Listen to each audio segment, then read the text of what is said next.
The origin of my call to ministry occurred when I was lost in my faith and found by a group of sincere people who allowed Christ's love to shine upon me. The Mennonites set up a tent in the rear of our home in Baltimore, and I remember clearly coming down from the hill, and there was a minister sitting in the tent meditating. Went and told him that I was lost in my faith. And he said, you know, I was just praying that God would send someone in so I could tell them about Jesus. And I was asked to stand up and give a testimony as to my confession of faith, and I stood up and made it known that I was living for Jesus Christ. The people who were sincere and allowed the love of God to reach me, and I became a part of a congregation that was totally white. I was the only black person there. There was a need for a pastor, and so there was what they call a lot. A number of people were chosen. I was one of those that was chosen in the lot, and in that lot I was the one that God called to be pastor. So that was the beginning of the pastorate.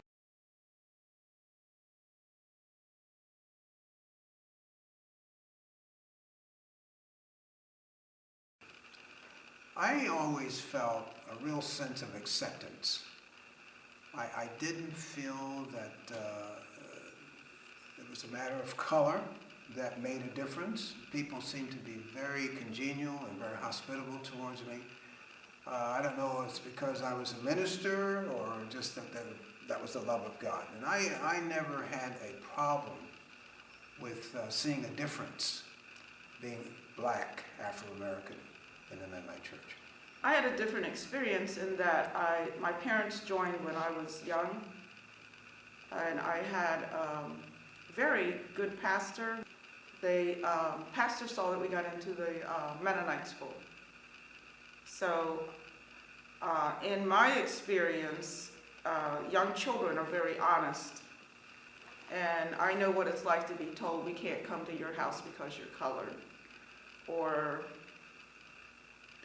it was the first day was fine, but the next day certain kids couldn't play with me.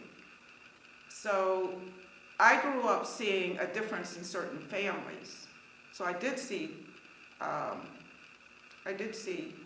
that there was an attitude, because they were, and I don't know if it was prejudice, but they weren't used to black people either.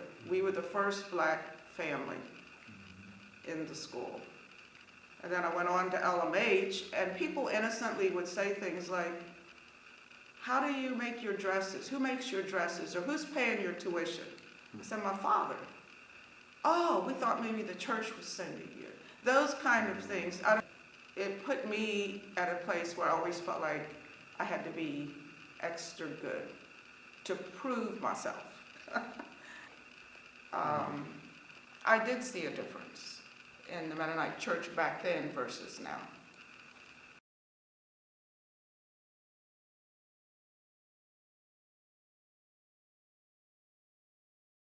I think it has shifted. I, as a teenager, contemplating leaving the church because African Americans were not very many Mennonites, and I thought, you know, who do I associate with? But my thing with the Mennonite church was that I looked at other churches and I didn't see another church that stuck closer to the Bible.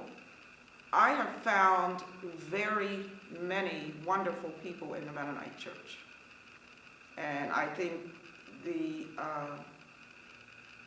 excellence in their beliefs and teaching outweigh the negativity. I think it has improved the racial acceptance. I think that exposure, education has enhanced the knowledge of accepting people who didn't come up exactly the way you did. Culture has a huge part, plays a big part, and the parents being able to teach their children that, you know, Black Lives Matter also, you know.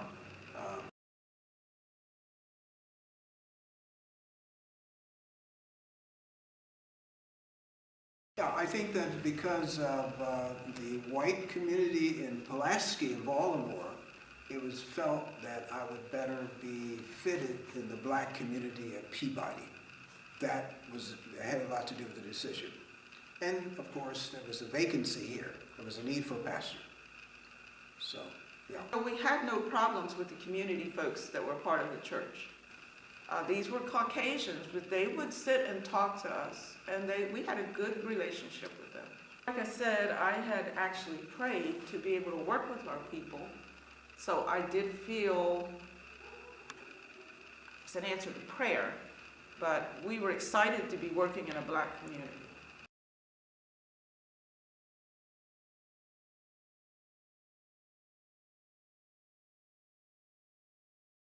Well, that was exciting. It was thrilling and a blessing. Yeah.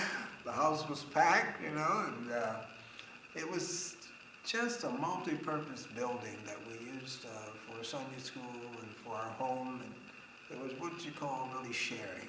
It's good for us.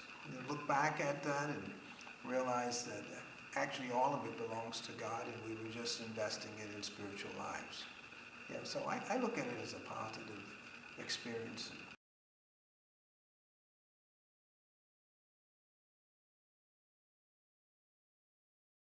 I always had a heart for my African American heritage and for my people. And without saying anything even to George in Baltimore, I sometimes wish to work with my own people, and I prayed about it because I felt like they did not understand Mennonites. They don't understand. And I felt like the Mennonite heritage, when Mennonites or the Anabaptist movement was going on and they were being persecuted, I felt like it was very similar to the African American heritage. Mm-hmm. So I felt like African Americans didn't understand that piece, and I felt like maybe if we could be working more with our own people, we could help explain that piece.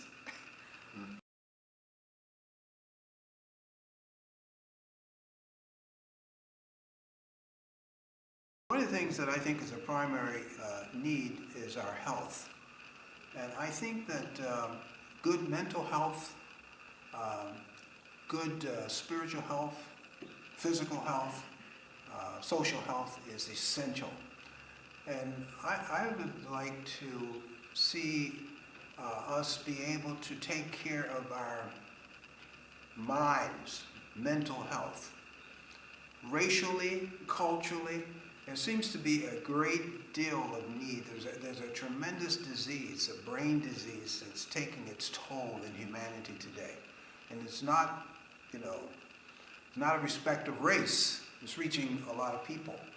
And this is what I would say, beyond the race, the black history is humanity.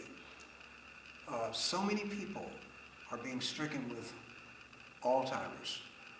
It's amazing. And to study the symptoms of it, so many people have poor short-term memory. And I would encourage our people to give themselves more to memorizing and study and puzzles to broaden, sharpen their mentality. This would be a message that I think should go out to our district churches.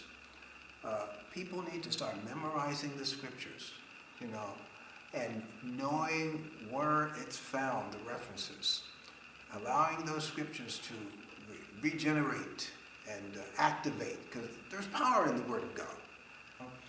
That's what I would say. Beyond black history, beyond racism, is the great need for cultural upbuilding and strengthening mentally, and that's going to help us spiritually and socially and physically. We need to take care of our bodies. We need to have a good physical regimen for ourselves so that we can be complete people.